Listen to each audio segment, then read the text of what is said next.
निज भक्त स्वामी कार्ये उक्त आती संकष्ट दूर पंत कर्मोनी येते आलासी. आता तू या ठिकाणी असणारा भगवान रामप्रभूचा भक्त अशा पद्धतीचा म्हणलं या ठिकाणी हनुमंता. आणि लांबून दूर वरून या ठिकाणी असणारी इथं प्रश्न येऊन पोहोच झालेला आहे. अशा अक्षरा हनुमानजीला बोलत आहे म्हणले. ज्याचे मने परम साधू तो हा कपट महामैंदो दान राक्षस दुर्बुद्धो तुझ छळवया करवाला. आता ज्याला तू साधू समजतोय तू त्या ठिकाणी असणारा मैद आहे म्हणले, घातक आहे, पातक आहे आणि तुला छळण्यासाठी इथपर्यंत त्या ठिकाणी असणारा पोहोच झालेला आहे. विदुल मानले अप्सरा हनुमंताला सांगते. रावणाचा परमा भक्त प्रती करून येते येत टाकोण्याला दुर्ण पर्वत छळण तुझ लागी. आता राजा रावणाचा जवळीकतेचा त्या ठिकाणी असणारा सगळा स्वर आहे आणि पर्वताच्या जवळ या ठिकाणी असणारे इथं पोहोचता झाले नाही. तुला फसवण्यासाठी आला. विदुल माली अप्सरा हनुमंताला बोलू लागलेले. हा काळ नेमी राक्षस ब्रह्मस्वरूप तापस तरुण्याला तापवेस अति दुष्मत महापापी. कालनेमी नावाचा राक्षस या ठिकाणी असणारा ब्राह्मणाचा बाणा तयार केले नाही आणि दुर्विश्य अशा पद्धतीचा त्या ठिकाणी असणारा घातकी पातकी आहे. कालनेमी बद्दलची माहिती अप्सरेने हनुमंताला सांगितली गेलेली आहे. जयाचा विश्वास धरसी छळन करीन शन धरसी छळन कराया मयरासी भाऊ माया जाणतो. जर का बाबा तू त्याच्यावर विश्वासावर जर रूढ जर झाला तर अर्ध क्षणाच्या आत या ठिकाणी असणार तुला ठेकावल्याशिवाय राहणार नाहीये, फसवल्याशिवाय राहणार नाहीये. लक्ष त्याच्यावर ठेव. त्याचा बंदोबस्त तुलाच करावा लागेल. विदुल माले अप्सरा हनुमंताला सांगू लागलेली आहे. जवा येता उदय सुभानो तवा गोवाय कपी नंदनो कामारवाय सीता वाईसे पण करून आला. आता सूर्योदय होऊन कासरक्षा उगवून यावा आणि तिथं गुंती पडावी किंवा या ठिकाणी असणार ठकून फसवून तुला या ठिकाणी असणार संपवावं असा त्याने पैज उचलला गेलेला आहे. त्याने विडा उचलला. विदुल माली अप्सरा हनुमानजीला सांगू लागलेली. हा सत्यमान माझे वचन वदी महापापी दुर्जन मारिता करी विघ्न सत्य दान कपिनाथा.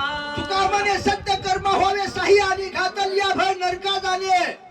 मी जी सांगते आहे त्याच्यावर त्या ठिकाणी असणार तुला विश्वासच तुला टाकावा लागेल म्हणले हनुमंता. आणि जर यदा कदाचित तू जर तिथं ढिला जर पडला गेला तर तुझा वध तुझा घात केल्याशिवाय तर राहणार नाही. तो काळनेमी नावाचा राक्षस आहे असं या ठिकाणी असणार हनुमानजीला विदुल माले अप्सरा बोलते म्हणले. आईसे बोलोनी सुंदरी गेले अंतर्दिक्षे गंगना तेरी ताकटाला तो अंतरी कपी केसरी विस्मित. एवढ्या विदुल माली अप्सरने सांगितलं अंतरिक्ष त्या ठिकाणी असणारा गगनांतरला आदंतरी गेलेली आहे आणि नवला वाटला गेला. विचार या ठिकाणी परत हनुमानजी पुढे काय करतात ऐका.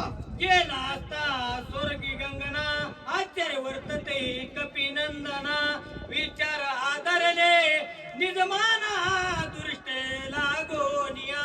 आता त्या ठिकाणी अप्सरा सांगितलं निघून गेलेली आहे आणि हा दुष्ट आहे हा पातकी आहे याच्याबद्दल वृत्तीच्या ठिकाणी विचारणा हनुमंतरायाने पुढे सुरू केलेली आहे म्हणले. सबरो रघुनाथा राक्षस दृष्ट ओलोकिता समूळ उडाली कपटता श्रीरामदूत भेने. आता भगवान रामप्रभूचा त्या ठिकाणी असणारा नामस्मरण घेतला तरले तरतील हा भरवसा नामधारकाचा ठसा आणि जेवढं कपट जी होतं ते तिथं त्या ठिकाणी असणार नाहीसं झालं. हनुमंताचा त्या ठिकाणी असणारा म्हणजे अधिष्ठित त्या ठिकाणी रामप्रभू रामाच्या सानिध्यामध्ये हनुमंत आणि हनुमंताच्या सानिध्यामध्ये काळनेमी हा ऋषी बाबा तिथं आला. तेवढ्या वेळेला त्या ठिकाणी असणार त्याचा पित्तर आणि पुढे बाहेर पडू लागला म्हणले. एकही होनी देई पहा पहा ठाई आदर्शेचे नाही दृश्य होय हरपले. तिहाच्या ठिकाणी असणारा देखणा झालेलं आहे आणि देखणा होऊन देई पाहणे पाहता ठाई. जे सत्य जी आहे जे खरे जी आहे आणि तेच त्या ठिकाणी असणारं ज्ञान त्याच्या स्वरूपाच्या ठिकाणी हनुमंतरायाला इथं प्रगट लागलेलं आहे म्हणले. द्रष्ट हरपले पायी दर्शनुरे काही भावने सिठाय नाही वेगळे काही दिसेना. आता द्रष्टाच या ठिकाणी असणारा परमात्माच्या ठिकाणी विलीन जर झाला तर तेच त्या ठिकाणी असणाऱ्या पुढे त्याला दर्शन प्राप्त होतं.